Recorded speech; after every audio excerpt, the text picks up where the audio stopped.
This is Radio Now 95.3 FM. Come for the news, stay for informed conversations. The Edo State House of Representatives has decided to publish the impeachment proceedings, the impeachment notice against Deputy Governor Philip Shuaibu in national newspapers. The lawmakers allege that Mr. Shuaibu has refused to acknowledge the impeachment notice which was sent to him by the clerk of the House. And the House says it is taking this step to ensure that the embattled Deputy Governor receives the notice and responds adequately. Joining us this morning to speak on it is journalist and political analyst Tony Abolo. Mr. Abolo, good morning and thank you for joining us on the conversation.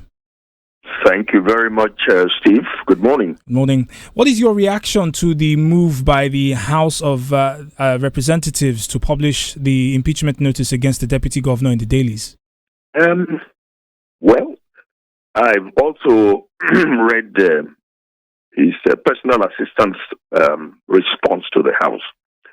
It's all a bit of cat and mouse game.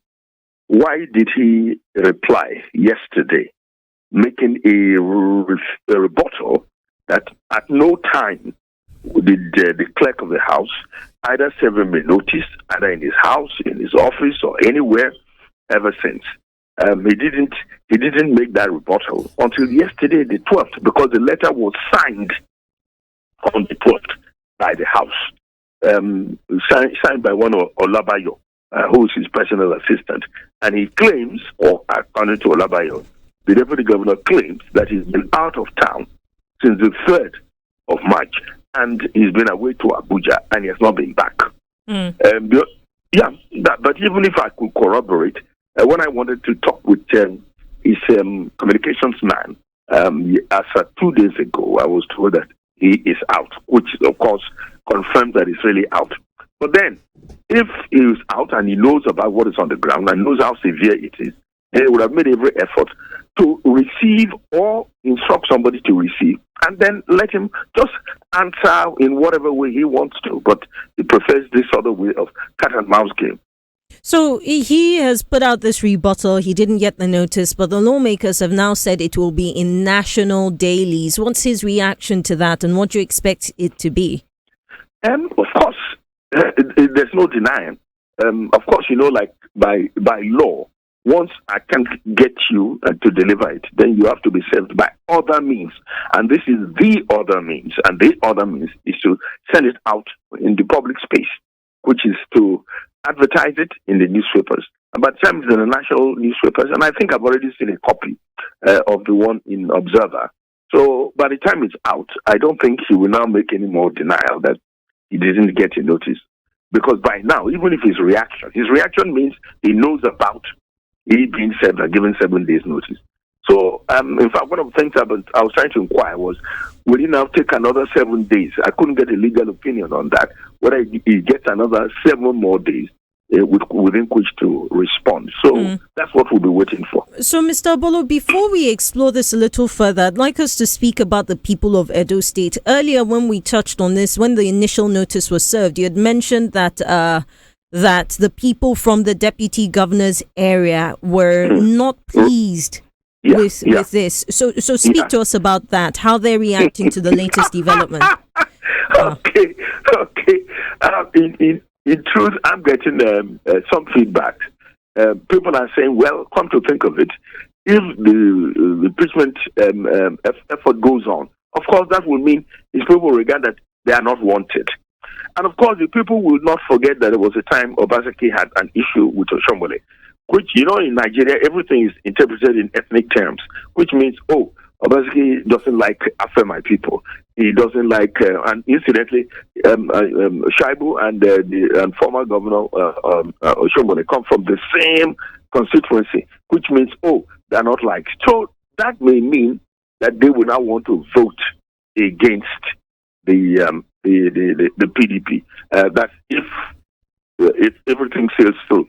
So that is what they're now reacting, that, he should be cautious and be mindful of the fact that if he continues with this impeachment process, that's a loss of votes from the Afemai land. So he ought to be aware of that. That is the reaction we're getting now.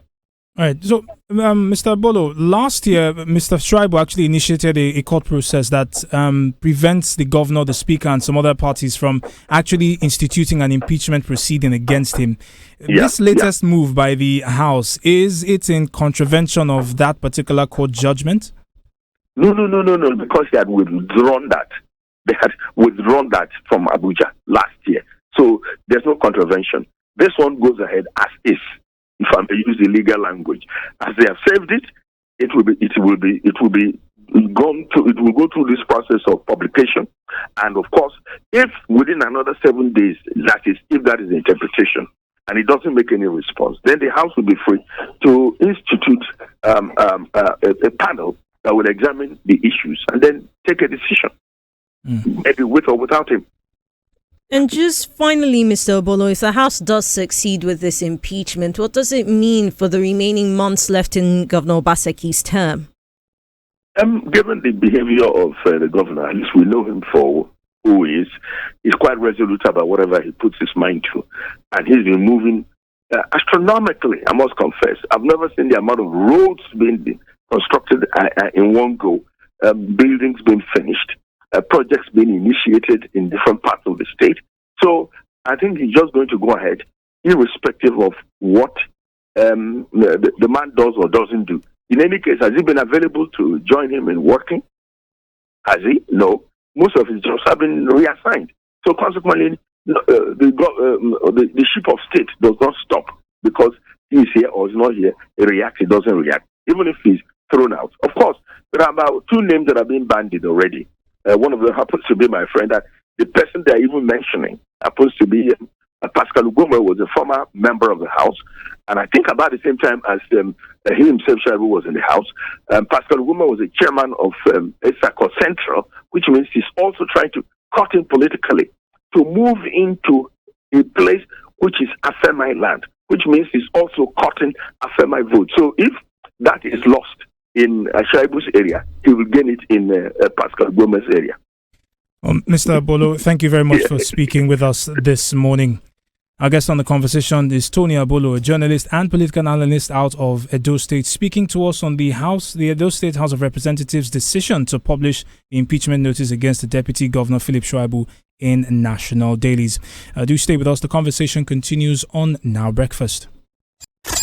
This is Radio Now 95.3 FM. Come for the news, stay for informed conversations.